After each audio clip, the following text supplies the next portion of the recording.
ఈ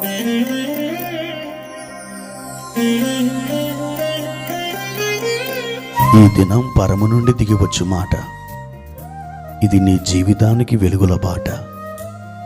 నీ ఒడిలో ఉంచబడిన దీవెనల మూట, అద్భుతాల ఆనంద ఊట. ఆగస్టు 27.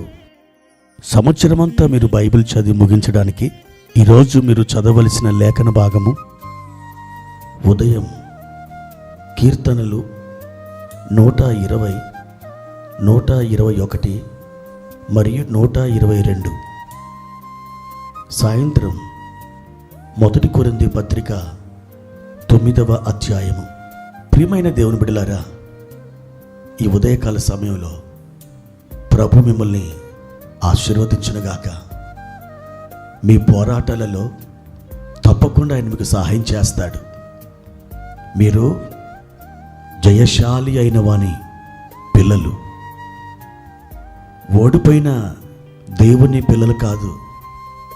ఈ లోకాన్ని, సాతాన్ని, వాని సైన్య సమూహాలని సిలువలో చిత్తగొట్టి మరణాన్నే బ్రద్దలు కొట్టి తిరిగి లేచిన సజీవుడైన దేవుని పిల్లలు మీరు.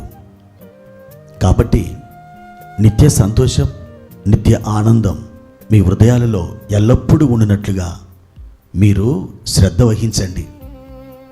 ప్రియ దేవుని బిడ్డలారా, ఈ ఉదయకాలం ప్రభువారు మనకిచ్చిన వాక్య భాగాన్ని చదువుకుందాం. జకర్యా గ్రంథం 14వ అధ్యాయము 17వ వచనం. లోకమందుండు కుటుంబములలో సైన్యములకు అధిపతి యెహోవా అను రాజునకు మ్రొక్కుటకై యెరూషలేమునకు రాని వారందరి మీద వర్షము కురవకుండును. ప్రియమైన దేవుని బిడ్డలారా, ఈ మాట మీకు అర్థమైందా? యెహోవా అనే ఒక రాజున్నాడు. లోకములో ఎన్ని కోట్ల కుటుంబాలున్నాయో ఆ కుటుంబాల వారు యెరూషలేమునకి సైన్యములకు అధిపతియగు యెహోవా అను రాజునకు మ్రొక్కుటకు ఎవరైతే రాకుండా వారి వారి దేశములలో, వారి వారి ప్రాంతములలో ఉండిపోతారో వారి మీద వర్షం కురవదట. అంటే ఈ వాక్యాన్ని మనం ఇలా అర్థం చేసుకోవచ్చు. ఎవరైతే యెహోవా అను రాజునకు మ్రొక్కుటకై యెరూషలేమునకు వస్తారో వారి మీద వర్షం కురుస్తుంది. అవును దేవుని బిడ్డలారా, ఇక్కడ వ్రాయబడిన మ్రొక్కుటకై అనే పదం ఉంది చూశారు. ఆ మాట మూల భాషలో ఆరాధించుటకై, ఆయనను ఘనపరచుటకై, ఆయనను హెచ్చించుటకై అనే పర్యాయ పదాలతో మూల భాషలో కొన్ని అర్థాలు ఉన్నాయి.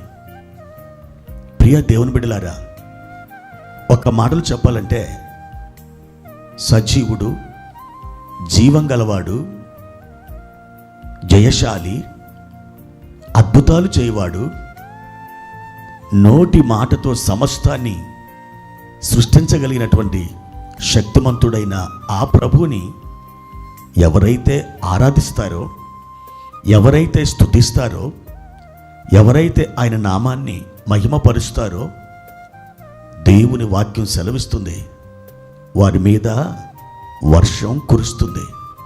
వర్షం అనే మాటకి 2 అర్థాలు లేఖనాల్లో కనిపిస్తున్నాయి.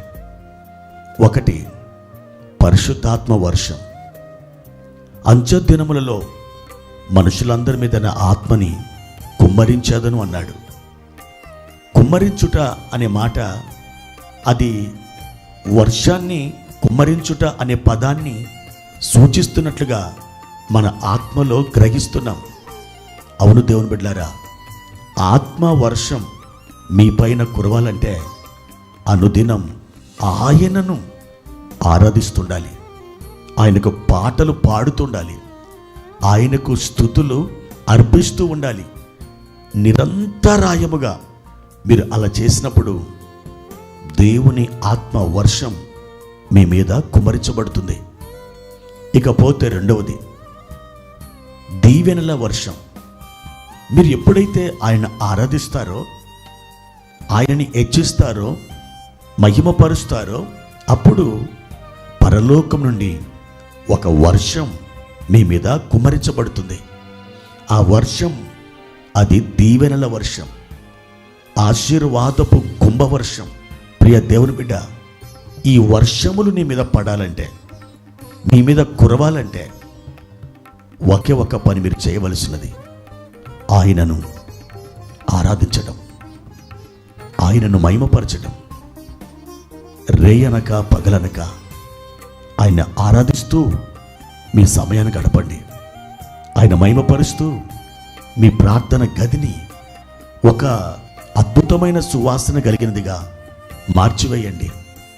మీ ప్రార్థన గదిలో ఎప్పుడైతే ఆ స్తుతులు, స్తోత్రాలు, ఆరాధనలు పైపైకి ఎక్కి వెళ్తాయో, తద్వారా జరగబోయే కార్యం బలమైన కుంభవర్షం మీ మీద కురవడం జరిగిపోతుంది. ప్రార్థన. పరిశుద్ధుడా, ప్రేమ కలిగిన తండ్రి, మీ ఘనమైన నామానికి వందనాలు.